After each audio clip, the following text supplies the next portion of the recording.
నమస్కారం. VSK news కి స్వాగతం. హెడ్లైన్ చూద్దాం. మాజీ సీఎం రవి నాయక్ హఠాన్ మరణం. గుండెపోటుతో తుది శ్వాస విడిచిన సీనియర్ నేత.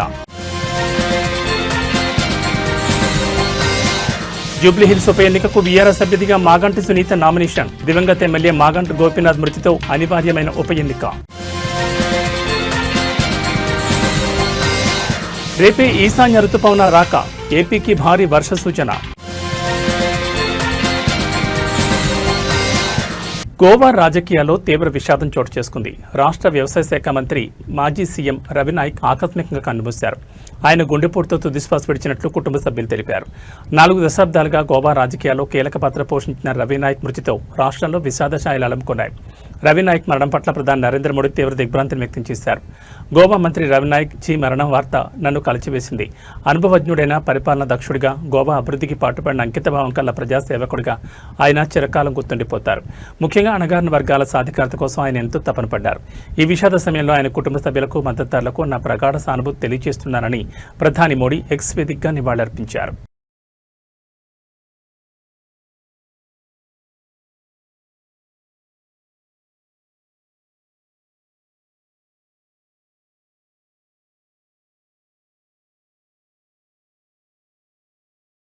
జూబ్లీహిల్స్ శాసనసభ నియోజకవర్గానికి జరగనున్న ఉప ఎన్నికల ప్రక్రియ వేడెక్కింది. బీఆర్ఎస్ పార్టీ తరఫున అభ్యర్థిగా దివంగత ఎమ్మెల్యే మాగంటి గోపీనాథ్ అర్ధాంగి మాగంటి సునీత తన నామినేషన్ దాఖలు చేశారు. పార్టీ వర్కింగ్ ప్రెసిడెంట్ కేటీఆర్ ఇతర ముఖ్య నేతలతో కలిసి ఈ రోజు ఆమె షేక్పేట్ తహసీల్దార్ కార్యాలయంలో రిటర్నింగ్ అధికారికి తొలిసెట్ నామినేషన్ పత్రాలు సమర్పించారు. సిట్టింగ్ ఎమ్మెల్యేగా ఉన్న మాగంటి గోపీనాథ్ ఆకస్మిక మరణంతో ఈ ఉప ఎన్నిక అనివార్యమైన సంగతి తెలిసిందే. ఈ నేపథ్యంలో ఈ స్థానాన్ని తిరిగి కైవసం చేసుకోవాలని బీఆర్ఎస్ పార్టీ అత్యంత పట్టుదలగా ఉంది.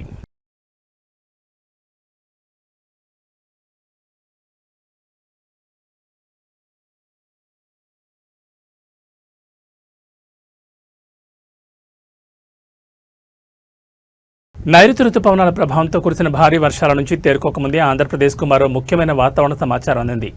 ఈశాన్య రుతుపవనాలు రేపు దేశంలోకి ప్రవేశించనున్నాయి. ఆ తర్వాత 1-2 రోజుల్లోనే ఇవి ఆంధ్రప్రదేశ్ను తాకే అవకాశం ఉందని వాతావరణ శాఖ అధికారులు తెలిపారు. ఈసారి నైరుతి రుతుపవనాలు ముందుగానే వెందిరడంతో ఈశాన్య రుతుపవనాల ఆగమనానికి మార్గం సుగమైంది. ఈ ఏడాది ఈశాన్య రుతుపవనాల ప్రభావంతో ఆంధ్రప్రదేశ్తో పాటు తమిళనాడు, కేరళ, కర్ణాటక వంటి దక్షిణ భారత రాష్ట్రాల్లో సాధారణ కంటే అధిక వర్షపాతం నమోదయ్యే అవకాశం ఉందని వాతావరణ శాఖ నిపుణులు అంచనా వేస్తున్నారు. ప్రస్తుతం కొనసాగుతున్న లెనినో పరిస్థితులే ఇందుకు ప్రధాన కారణంగా చెప్తున్నారు. అక్టోబర్ నుంచి డిసెంబర్ వరకు ఈ రుతుపవనాల ప్రభావం ఉంటుంది. దీనికి తోడు అక్టోబర్ 22 లేదా 23 నాటికి బంగాళాఖాతంలో అల్పపీడనం ఏర్పడే అవకాశం ఉందని, ఇది ఈశాన్య రుతుపవనాలను మరింత చురుగ్గా మార్చొచ్చని నిపుణులు విశ్లేషిస్తున్నారు. అక్టోబర్, నవంబర్ నెలలో బంగాళాఖాతంలో తుఫాన్లు ఏర్పడడానికి అనువైన వాతావరణం ఉందని అధికారులు హెచ్చరిస్తున్నారు. అల్పపీడనం బలపడితే తుఫాన్గా మారే ప్రమాదం పొంచి ఉంది. ఇప్పటికే కోస్తాంధ్ర, దక్షిణ తమిళనాడును ఆనుకుని బంగాళాఖాతంలో ఏర్పడిన ఉపరితల ఆవర్తనాల కారణంగా పలు ప్రాంతాల్లో వర్షాలు కురుస్తున్నాయి. కొత్తగా రాబోయే రుతుపవనాలతో వర్షాలు మరింత తీవ్రమయ్యే సూచనలు కనిపిస్తున్నాయి.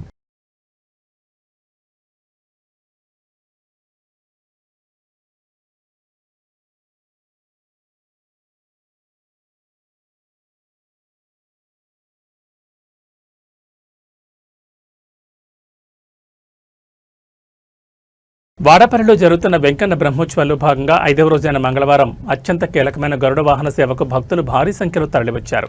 దాస్యానికి ప్రతిరూపమైన గరుడ వాహనంపై స్వామివారు ఊరేగుతూ దాసానుదాస ప్రపత్తికి తాను దాసుడని లోకానికి చాటి చెప్పారు. బ్రహ్మోత్సవాల్లో ఎంతో ప్రాముఖ్యత కలిగిన ఈ గరుడ సేవను దర్శించుకోవడానికి భక్తజనం పోటెత్తారు. విశ్వక్షేణ పూజతో 5వ రోజు కార్యక్రమాలు ప్రారంభమయ్యాయి. పుణ్యాహవచనం, సప్త కలశారాధన, మహాస్వప్ననం, వసంతోత్సవం, అష్టదళ పాదపద్మారాధన, ప్రధాన హోమాలు, దిగ్దేవతా బలిహరణ, నీరాజన మంత్రపుష్పాలు, తీర్థప్రసాద వితరణ వంటి కార్యక్రమాలు శాస్త్రోక్తంగా జరిపారు. ఈ సందర్భంగా కొత్తపేట ఎమ్మెల్యే బండారు సత్యానందరావు కుటుంబ సమేతంగా స్వామివారిని దర్శించుకుని కళ్యాణ మహోత్సవం, ప్రధాన హోమ కార్యక్రమాల్లో పాల్గొన్నారు. ఆయన స్వామివారికి పట్టు వస్త్రాలు సమర్పించారు. కొత్తపేట జనసేన ఇన్ఛార్జ్ బండారు శ్రీనివాస్ కూడా స్వామివారిని దర్శించుకుని ప్రత్యేక పూజలు నిర్వహించారు.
జూబ్లీహిల్స్ బీఆర్ఎస్ ఎమ్మెల్యే అభ్యర్థి మాగంటి సునీతపై మంత్రి పొన్నం ప్రభాకర్ చేసిన వ్యాఖ్యలు తీవ్ర దుమారం రేపుతున్నాయి.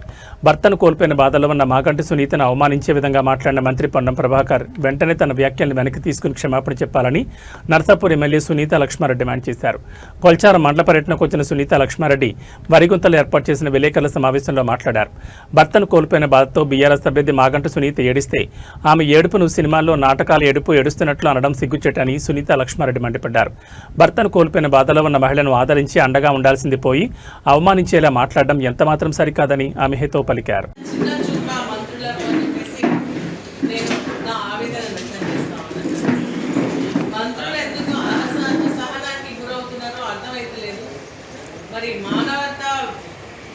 మానవత విలువను తగ్గించే విధంగా సాటి మహిళకి సంబంధించి ఒక బాధలో ఉన్నటువంటి మహిళ మరి ఇది ఖండించాల్సినటువంటి విషయం.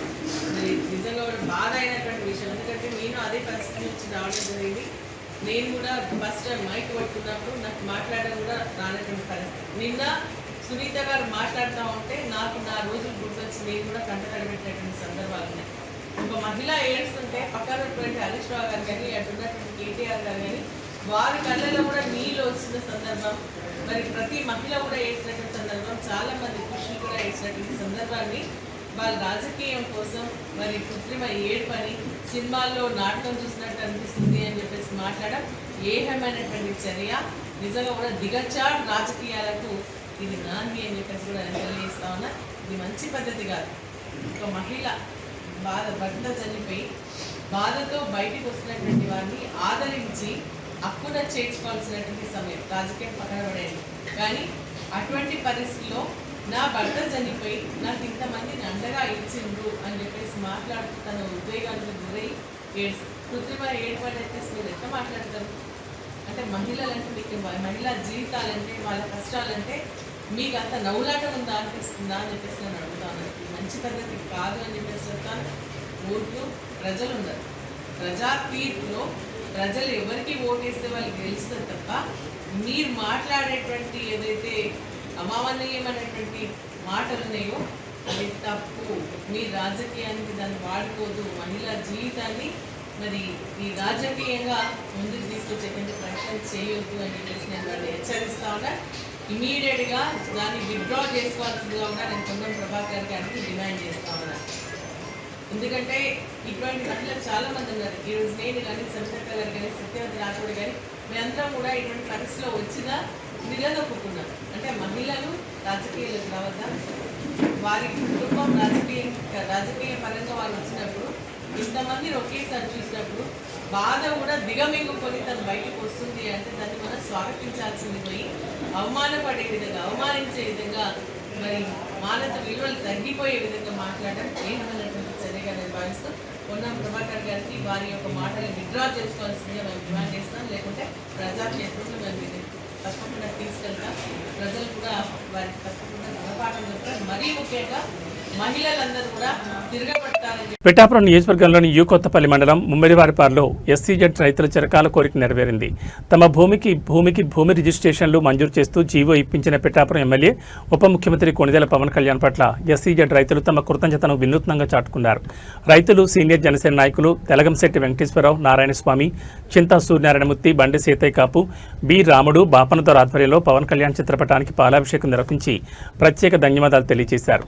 ఈ కార్యక్రమానికి జనసేన పార్టీ పిఠాపురం నియోజకవర్గ ఇన్ఛార్జ్ మర్రెడ్డి శ్రీనివాసరావు, డాక్టర్ జ్యోతుల శ్రీనివాస్ ముఖ్య అతిథులుగా విచ్చేశారు. ఈ సందర్భంగా వారు మాట్లాడుతూ సుమారు 900 ఎకరాల రైతులకు భూమికి భూ రిజిస్ట్రేషన్ కల్పించినందుకు రైతులు తమ ఆనందాన్ని వ్యక్తం చేస్తూ పాలాభిషేకం చేశారని తెలిపారు. రైతులకు ఇంకా మరికొన్ని సమస్యలున్నాయని వాటిని త్వరలో పవన్ కళ్యాణ్ దృష్టికి తీసుకెళ్లి పరిష్కరించడం జరుగుతుందని వారు హామీ ఇచ్చారు.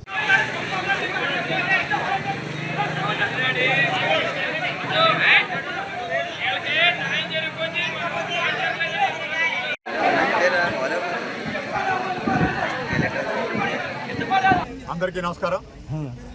ఈవేళ చాలా శుభదినం. ఎందుకంటే ఈ సజ్జ రైతుల యొక్క బాధలు కావచ్చు, వీళ్ళ కష్టాలు కావచ్చు, దశాబ్దాల పోరాటం ఇది. 2 దశాబ్దాలుగా అపరిష్కృతం కాకుండా ఎన్నో సమస్యలు ఉండిపోయాయి. అందులో ఒక సమస్య ఏమిటంటే దశాబ్దం క్రితం సజ్జ భూములు కాకుండా వదిలేసి 2200 ఎకరాల్లోనూ దఫదఫాలుగా రిజిస్ట్రేషన్ పోను ఇంకా 1100 ఎకరాలు రిజిస్ట్రేషన్ కావాల్సిన భూములు ఉండిపోయినాయని ఎలక్షన్ టైంలోనూ దృష్టికి వచ్చింది. తర్వాత వీరందరూ కూడా పవన్ కళ్యాణ్ దృష్టికి తీసుకెళ్లడం జరిగింది.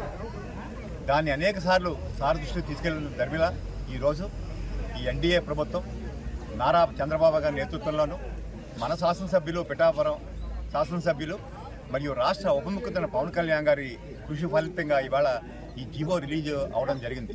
చాలా చాలా సంతోషం. ఎందుకంటే ఇది ఒక మేజర్ సమస్య. వీరు అనేక పర్యాయాలు మన పవన్ కళ్యాణ్ గారి దృష్టికి ఈ విషయాన్ని తీసుకెళ్ళటం వెళ్ళింది. మా వివాహ టైంలో కానీ ఏమైనా ఆర్థిక ఇబ్బందులు ఉన్నా కానీ ఏమన్నా చేసుకోవాలన్నా కూడా చేసుకోలేని పరిస్థితుల్లో ఉన్నాం. మీరు మాకు ఉపశమనం కలిగించాలి. ఇది గత 2-3 సంవత్సరాలుగా అంటే ఎలక్షన్ ముందు వరకు అయ్యింది. తర్వాత సాఫ్ట్వేర్ మారిన తర్వాత కొన్ని ఇబ్బందులు వచ్చి మొత్తం రిజిస్ట్రేషన్ ఆగిపోయింది. దీన్ని చేసిన తర్వాత కొత్త ప్రభుత్వం వచ్చినప్పటి నుంచి కూడా అనేక దఫాలుగా మన సార్ పవన్ కళ్యాణ్ గారి దృష్టికి ఈ సమస్యను తీసుకెళ్ళడం జరిగింది. ఈ అంతిమంగా గత 2-3 నెలలుగా కూడా జీవో వస్తుందని ఆశించాం. కొంచెంగా ఆలస్యమైంది. అయినప్పటికీ మొన్నటి రోజున మన విప్ హరిప్రసాద్ వీరంతా కూడా శాసనసభ్యులు శాసన మండలిలో దీని గురించి ప్రస్తావించడం జరిగింది. ఫైనల్గా మన శాసనసభ్యులు రాష్ట్ర ఉప ముఖ్యమంత్రి పవన్ కళ్యాణ్ గారి వారి మన ప్రభుత్వంలో చర్చించి తక్షణం దీనికి నివారణ కోసం ఈ జీవో రిలీజ్ చేయాలని చెప్పి వారి కృషిపదంగా జరిగింది. చాలా సంతోషం. ఇక్కడ ఉన్న రైతులు కూడా అనేక సమస్యలు చెప్తున్నారు. ఇందులో ఏంటంటే ఒక రకంగా ఎవరైతే భూములు వదిలేసుకుని నిలబడి ఉన్నారో వీరికి ఒక న్యాయం జరిగింది. ఎందుకంటే ఈవేళ మార్కెట్ రేట్ ప్రకారం ఇది వస్తుంది. ఎవరైతే పాపం ఈ సెజ్ కోసం భూములు ఇచ్చి 8,000 ఎకరాలు ఉన్నారో ముందు 3 లక్షలు ఇచ్చారు, తర్వాత 5 లక్షలు ఇచ్చారు, 2 లక్షలు 5 లక్షలు ఇచ్చారు. వీరందరూ ఏంటంటే ఆ రోజున ఇక ఒక పరిశ్రమలు వస్తాయి, మన అందరికీ కూడా ఉపయోగం జరుగుతుందని పాప ఆశించి భూములు ఇచ్చారు. ఇది అనేక రూపాంతరాలు చెందింది. ముందు స్టార్టింగ్లో గవర్నమెంట్ అనుకున్నారు, తర్వాత ప్రైవేట్ అన్నారు, అనేక చేతులు మారి ఇప్పుడు ఒక వచ్చి ఇక్కడ ఇండస్ట్రీ రాలేదు. వీరు అనుకున్నట్టుగా వీరి కుటుంబ సభ్యులు ఎవరికి కూడా ఎటువంటి ఉద్యోగాలు రాలేదు. అదే కాకుండా అనేక గ్రామాలు ఈవేళ ఈ సతిగా మనం ఉన్న ఈ ప్రస్తుత ఈ గ్రామంలో కూడా వీరెవరికి కూడా ఇల్లు కట్టుకోవడానికి పర్మిషన్ లేదు, రోడ్డుకి పర్మిషన్ లేదు, ఏ రకమైన కార్యక్రమాలు జరగట్లేదు. ఇందులో అనేక సమస్యల్లో ఈవేళ ఒక సమస్య పరిష్కారం అయింది. ఇక వీరు అనేక సమస్యలు చెప్తున్నారు. ఇవి కూడా అన్నీ కూడా మన శాసనసభ్యులు వారి దృష్టిలో ఉన్నాయి. మరొకసారి వారి దృష్టికి తీసుకెళ్ళి ఈ సమస్యలన్నీ కూడా పరిష్కారానికి తప్పకుండా కృషి చేస్తామని మరొకసారి ఈ రైతులందరూ కూడా ఈవేళ పవన్ కళ్యాణ్ గారికి పాలాభిషేకం చేయడం జరిగింది. ఇంతటి అద్భుతమైన కార్యక్రమం చేసినటువంటి మన శాసనసభ్యులకి ఈ పిఠాపురం వాసులు అందరి తరఫున కూడా ప్రత్యేక ధన్యవాదాలు. జై పవన్ కళ్యాణ్ గారు. ఇక్కడ మా దేవుడు పవన్ కళ్యాణ్ గారు, మనందరి దేవుడు, మా రైతులకి దేవుళ్ళ ఇక్కడ వెలసిన ఒక దేవుడే అనుకుంటున్నాం మేము. ఎందుకంటే ఆయన మాకు రావడం మా అదృష్టం. ఎన్నో 2005 సంవత్సరం నుంచి మాకు ఎస్ఈజెడ్ అనే మహమ్మారి ఇక్కడ ఏర్పడి గత 20 సంవత్సరాలుగా మరి రైతులు పడే కష్టం ఆవేదన వాళ్ళ గురించి పోరాడే నాయకులను కూడా జైల్లో పెట్టి ఎన్నో హింసలు పెట్టి మరి జిఎంఆర్ సంస్థ ఒక కేవీ రావు, తర్వాత జిఎంఆర్ సంస్థ ఇలా ఎన్నో చేతులు మారుకుంటూ వచ్చి రైతులు నానా ఇబ్బందులు పెట్టిన పరిస్థితి. ఇక్కడ కొత్తపల్లి మండలంలో 4,500 ఎకరాలు, కర్నూలు మండలంలో 4,500 ఎకరాలు, 9,000 ఎకరాలు రైతుల దగ్గర భూసేకరణ చేసి 1,50,000 ఇస్తాం, లేకపోతే మీ భూములు మీ డబ్బులు కోర్టులో కట్టేసి మీ భూములు లాగేసుకుంటాం అనే పరిస్థితికి దౌర్జన్యంగా బెదిరించి రైతుల దగ్గర భూములు లాక్కుని అప్పట్లో 6,000 ఎకరాలు రిజిస్ట్రేషన్ చేసుకున్నారు. తదుపరి 3,000 ఎకరాల దగ్గర రైతులు కోర్టులో వేసుకుని అవార్డు పాస్ చేయించుకుని రైతులు పోరాడి ఇప్పటి వరకు ఈ భూమిని ఆఫ్ చేశారు. గత 2014 ప్రభుత్వంలో కూడా ఏమీ జరగలేదు. 2019 ప్రభుత్వం వచ్చిన తర్వాత ఎక్కడికక్కడ తగ్గడేసి జగన్మోహన్ రెడ్డి గారు 2,180 ఎకరాల భూమిని రైతులకి రిజిస్ట్రేషన్ ఇచ్చేసి అవార్డు భూముల్ని ఉన్న భూములను స్వాధీనం చేసుకుని వాళ్ళు ఫ్యాక్టరీ కట్టుకోవడం మొదలు పెట్టారు. అదే విధంగా మరి అప్పట్లో ఉన్నటువంటి వైఎస్ఆర్ ప్రభుత్వం వాళ్ళకి అనుకూలంగా ఉన్నటువంటి రైతులకి 1,200 ఎకరాల భూమి వాళ్ళ దగ్గర ఉండే రైతులకి రిజిస్ట్రేషన్ అయిపోయి జనసేనకి సపోర్ట్ చేసిన రైతులకి, చిన్న రైతులకి అందరికీ కూడా 1,080 ఎకరాలు ఇక్కడ రిజిస్ట్రేషన్ అవ్వకుండా ఆపు కూర్చున్నారు. ఎన్నిసార్లు జరిగినా సరే మాకు ఎవరికి రిజిస్ట్రేషన్ చేయలేదు. ఆ ప్రభుత్వంలో న్యాయం జరగలేదు.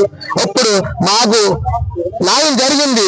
కూటమి ఎన్డీఏ ప్రభుత్వం కూటమిలో పవన్ కళ్యాణ్ గారు జనసేన ఒక దేవుడు పిఠాపురం నియోజకవర్గం రావడం, ఆ దేవుడు రావడం వల్ల ఇక్కడ ఉండేటటువంటి మరి 80 ఎకరాల్లో 8,000 మంది రైతులే ఉంటారు. అంత చిన్న రైతులు వీళ్ళందరూ కూడా వాళ్ళ కుటుంబాల్లో పిల్లలక వాళ్ళ పొజిషన్ కుటుంబం పూట గడకు కూడా ఉండే మనుషులు ఉన్నారు. అందరూ కూడా మరి ఇక్కడ ఆయన్ని భగవంతుడిగా కొలాలి, ఆయన భగవంతుడు వచ్చాడన్న అభిప్రాయంతో ఉన్నారు. అటువంటి చిన్న రైతులను తొక్కుని కూర్చున్న గత ప్రభుత్వం గురించి చెప్పనక్కర్లేదు. అదే విధంగా మరి వీళ్ళందరికీ న్యాయం చేసి పవన్ కళ్యాణ్ గారు ఇక్కడ మరి ఈ రైతులను ఆదుకున్నందుకు ఆయనకి ఈ రైతుల తరఫున అందరి తరఫున నేను ఒక రైతున నేను కూడా ఆయనకి నా హృదయపూర్వకంగా పాదాభివందనం తెలియజేస్తున్నాను. అదే విధంగా మరి ఇక్కడ సమస్యలు అంటూ ఉన్నాయి. ఇంకా ఈ రైతులకి ఎవరికి కూడా ఒక ఇల్లు పట్టా కూడా లేదు. సగలో ఉన్న వాళ్ళకి అందరికీ కూడా ఏ రకంగా కూడా గవర్నమెంట్ ద్వారా ఏ రకంగా కూడా లబ్ధి పొందలేదు ఇప్పుడు వరకు. వాళ్ళ కౌలు రైతులు అనేది లేకపోతే పంటలకు ఇన్సూరెన్స్ కానీ ఇటువంటివి కూడా ఇప్పుడు కూడా ఏ రకంగా కూడా వీళ్ళకి రాలేదు. ఇంకా కూడా చాలా మందికి లబ్ధి పొంది ఎన్నో సంవత్సరాల నుంచి లబ్ధి పొందలేదు. ఇప్పుడు ఈ సంవత్సరం రోజు ఇది 2000 పవన్ కళ్యాణ్ గారు ఇవాళ మరి ఈ సమస్యలన్నింటినీ ఎందుకు కలిగించారు? ఈ రకంగా మరి ఆయన్ని మేము ఎప్పుడు కూడా మర్చిపోం. ఎల్లప్పుడూ కూడా దేవుడిగా కొలుసుకుని ఈ పిఠాపురాన్ని మాకు ఉండేలాగా మేము ప్రార్థన చేస్తున్నాం. ఎందుకంటే ఎప్పుడు కూడా ఆయన మాకు చిరస్థాయిగా ఇక్కడ ఎమ్మెల్యేగా ఆయన ఉన్నంతకాలం కూడా ఇక్కడే రాజకీయం చేయాలని చెప్పి కోరుకుంటున్నాను. నేను నా మనస్ఫూర్తిగా కోరుకుంటున్నాను. ఎందుకంటే ఇక్కడ అందరూ కూడా ఎడ్యుకేషన్స్ కాదు, అందరూ కూడా చిన్న రైతులు, నిరుద్యోగులు, లేకపోతే కూలి పనులు చేసి వ్యవసాయ కూలీలు, లేకపోతే సేలకు వెళ్ళి దూరం వైపున జైలు వైపున బతికే వాళ్ళు అందరూ ఉన్నాయి. ఇక్కడ ఆశ్చర్యంలో చిన్న చిన్న ఉద్యోగాలు చేసుకుని బతుకుతారు. వీళ్ళందరికీ కూడా దారి చూపించినందుకు ఆ దేవుడికి ఎల్లవెల్ల భగవంతుడు మరి ఆయన చల్లగా చూడాలి, మమ్మల్ని ఆదరించినందుకు ఆయన చల్లగా చూడాలని కోరుకుంటున్నాను. మహారాష్ట్రలోని పూణే నగరంలో నేరాలు అదుపులోకి రావడం లేదు. ముఖ్యంగా చైన్ స్నాచింగ్ ఘటనలు నిత్యకృత్యమవుతున్నాయి. తాజాగా పూణే శివారులోని వార్జియా ప్రాంతంలో అత్యంత దారుణమైన చోరీ ఘటన చోటు చేసుకుంది. పట్టపగలు ఒక కిరాణా దుకాణంలో ప్రవేశించిన దొంగ మహిళ మెడలో ఉన్న బంగారు గొలుసును లాక్కెళ్లాడు. ఈ మొత్తం ఘటన దుకాణంలో అమర్చిన సీసీటీవీ కెమెరాలో స్పష్టంగా రికార్డ్ అయింది. ప్రస్తుతం ఈ వీడియో సోషల్ మీడియాలో వైరల్ అవుతుండటంతో నగర ప్రజల్లో భయాందోళన నెలకొన్నాయి.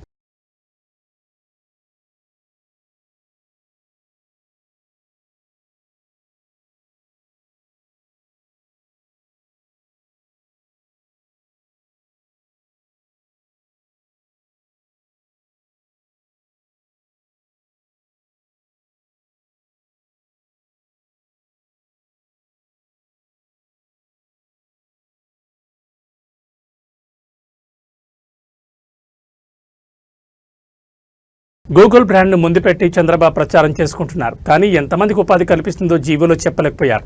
ఈ సంస్థ వల్ల రాష్ట్రానికి, రెవెన్యూకి ఉపయోగం ఏంటని ప్రజలు ప్రశ్నిస్తున్నారు. విశాఖ ఉత్తరాంధ్ర విషయంలో మా ప్రభుత్వానికి చిత్తశుద్ధి, అందుకే ప్రచారమే లేకుండా ఇన్ఆర్బిట్ మాల్ తెచ్చామని గుడివాడ అమర్నాథ్ మాజీ మంత్రి అన్నారు. ఎక్కడన్నా ఒక జీవో ఇచ్చినప్పుడు ఇన్ని వేల కోట్ల రూపాయలు ఒక సంస్థ పెట్టబోతా ఉంది. పెడుతున్నటువంటి క్రమంలో ఇంతమందికి ఎంప్లాయ్మెంట్ జనరేట్ చేస్తామని చెప్పి జీవోలు చూసాం. కానీ ఇప్పటి వరకు ఇండైరెక్ట్గా ఇంతమందికి ఎంప్లాయ్మెంట్ క్రియేట్ చేస్తామని చెప్పి మెన్షన్ చేయడం అనేటువంటి మొట్టమొదటిసారి అనుకుంటా నాకు తెలిసి. ఇండైరెక్ట్ ఎంప్లాయ్మెంట్ అంటే ఏదన్నా కావచ్చు. సో ఒక క్లారిటీ లేకుండా రాష్ట్రానికి తద్వారా జరిగేటువంటి ఉపయోగాలు చెప్పకుండా కేవలం బ్రాండ్ గూగుల్ అనేటువంటిది ముందు పెట్టి మీ మార్కెటింగ్ కోసం దాన్ని వాడుకోవద్దు అనేటువంటిది మా తాలూకా మీకు సలహా. రెండోది, అటువంటి సంస్థల్ని సహజంగా అటువంటి పెద్ద కంపెనీలు రావడం అనేటువంటిది మన ప్రాంతం తాలూకా బ్రాండ్ ఇమేజ్ని డెఫినెట్గా మన బ్రాండ్ పెరుగుతుంది.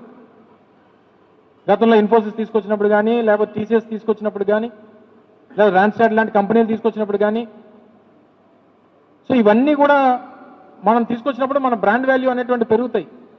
సో బ్రాండ్ వాల్యూతో పాటు రాష్ట్రానికి, రాష్ట్రం తాలూకా యువతకి, రాష్ట్ర రెవెన్యూస్కి ఏంటి ఉపయోగం అనేటువంటిది ప్రజలు కోరుకుంటా ఉన్నారు. కానీ ఏ సౌండ్ లేకుండా ఇన్ఆర్బిట్ మాల్ తీసుకొని వచ్చాం. ఏ ప్రచారం, ఏ మార్కెటింగ్ లేకుండా ఇన్ఆర్బిట్ మాల్ తీసుకొచ్చాం ఈ ప్రాంతానికి, విశాఖపట్నానికి. మరో 6 నెలల్లో ఓపెనింగ్ సిద్ధంగా ఉంది. అది మా కమిట్మెంట్. ఈ ప్రాంతం పట్ల, ఈ ప్రాంతం తాలూకా భవిష్యత్తు పట్ల, ఈ ప్రాంతం తాలూకా బ్రాండ్ ఇమేజ్ పట్ల ఆ రోజు జగన్మోహన్ రెడ్డి గారి విజను, మా తాలూకా కమిట్మెంట్ ఆ రకంగా ఉంటుంది. ప్రపంచవ్యాప్తంగా డేటా సెంటర్స్ ఎస్టాబ్లిష్ చేసినటువంటి ప్రాంతాల్లో ఒకసారి స్టడీ చేయమని.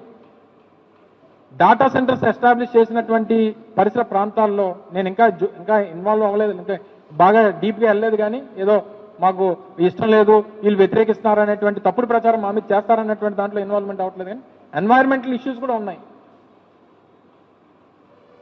మీరు అమెరికా లాంటి డెవలప్డ్ కంట్రీస్లో వర్జీనియా అనేటువంటిది డేటా సెంటర్ హబ్. అది ఈరోజు ఆ పరిసర ప్రాంతాలన్నీ కూడా అక్కడ పెద్ద ఎత్తున పెద్ద రెవల్యూషన్ వచ్చింది అక్కడ. బీఆర్ఎస్ కార్యనిర్వాహక అధ్యక్షుడు కేటీ రామారావు ఎన్నికల కమిషన్పై సంచలన ఆరోపణలు చేశారు. ముఖ్యంగా జూబ్లీహిల్స్ ఉప ఎన్నికల నేపథ్యంలో ఆయన వ్యాఖ్యలు చేశారు. తమకు ఎన్నికల కమిషన్పై నమ్మకం లేదని ఆయన కుండబద్దలు కొట్టారు.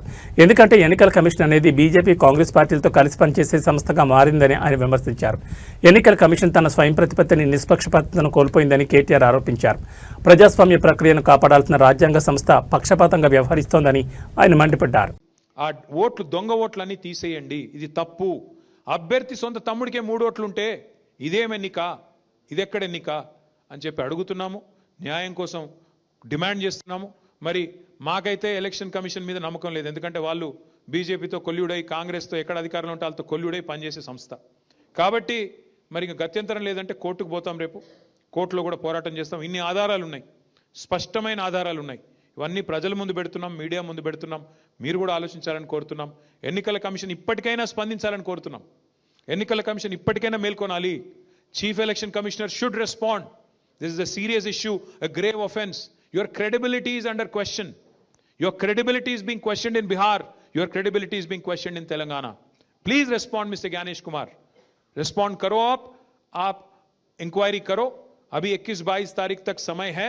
अगर जरूरत पड़ा तो 10 दिन बाद करो इलेक्शन, हमें कोई तकलीफ नहीं, कोई एतराज नहीं. पर ये जो इलेक्टोरल माल प्रैक्टिसेस हैं इसको आप करेक्ट करिए, फेयर इलेक्शन करवाइए. यहां पे जो कोल्यूजन हो रहा है, लोकल ऑफिसर्स उन पे एक्शन लीजिए, सस्पेंड करिए, ट्रांसफर करिए. जिन्होंने भी ये हरकत की है उनको आप पनिश कीजिए, यही हमारी मांग है. హైదరాబాద్ నగర శివార్లో మళ్లీ రేవ్ పార్టీ కలకలం రేగింది. మాదక ద్రవ్యాలు, మద్యం, క్యాసినో కాయిన్స్తో సాగే ఈ రాత్రి పార్టీలకు మరోసారి తెరలేపిన ఘటన ఇది. రాచకొండ పరిధిలోని మహేశ్వరం మండలం చెర్రాపల్లి సమీపంలోని కె చంద్రారెడ్డి రిసార్ట్స్లో ఈ రేవ్ పార్టీ జరిగింది. విశ్వసనీయ సమాచారం ఆధారంగా ఎస్పటీ పోలీసులు రాత్రి ఆలస్యంగా దాడులు నిర్వహించి రిసార్ట్స్లో జరిగిన అశ్లీల విందును అడ్డుకున్నారు. ప్రాథమిక సమాచారం ప్రకారం ఈ పార్టీని గుంటూరుకు చెందిన ఫర్టిలైజర్ కంపెనీ డీలర్ ఏర్పాటు చేసినట్లు పోలీసులు గుర్తించారు. తన కంపెనీకి చెందిన ఇతర డీలర్లను, వ్యాపార భాగస్వాములను కలిపి బిజినెస్ గ్యాదరింగ్ పేరుతో ఈ రేవ్ పార్టీ నిర్వహించినట్టు తెలుస్తోంది. రాత్రంతా సాగిన ఈ పార్టీలో 7 మహిళా డాన్సర్లను ప్రత్యేకంగా ఏర్పాటు చేశారని పోలీసులు తెలిపారు. ఈ మహిళలు హైదరాబాద్, బెంగళూరుకు చెందినవారని సమాచారం. వారితో పాటు పలువురు వ్యాపారవేత్తలు, యువకులు కూడా పార్టీలో పాల్గొన్నారు. దాడుల సందర్భంగా పోలీసులు పెద్ద మొత్తంలో మద్యం సీసాలు, casino coins, sound system, party lighting సామగ్రులను స్వాధీనం చేసుకున్నారు. వీటితో పాటు పార్టీలో పాల్గొన్న వారిని విచారణ నిమిత్తం పోలీసులు అదుపులోకి తీసుకున్నారు.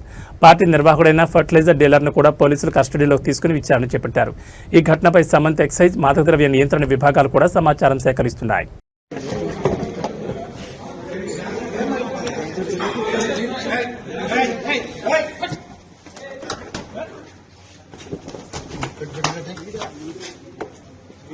ఆగన్నా ఎందుకు తీస్తున్నారు? ఎట్లా ఉన్నారు కదా, ఆగితే ఏమైందన్న, తీయడానికి ఏమైతుంది? సికింద్రాబాద్ రైల్వే స్టేషన్లోని ప్లాట్ఫామ్ 10పై ఎస్టీఎఫ్డి టీం తనిఖీలు నిర్వహించగా 1600 కేజీల గంజాయి చాక్లెట్లున్న సంచిని గుర్తించారు. గంజాయి చాక్లెట్లు తీసుకొచ్చిన వ్యక్తి ఎక్సైజ్ పోలీసులను చూసి పరారయ్యాడు. పట్టుకున్న గంజాయి చాక్లెట్లను సికింద్రాబాద్ ఎక్సైజ్ స్టేషన్లో అప్పగించారు. టోటల్ ఇవే కదా?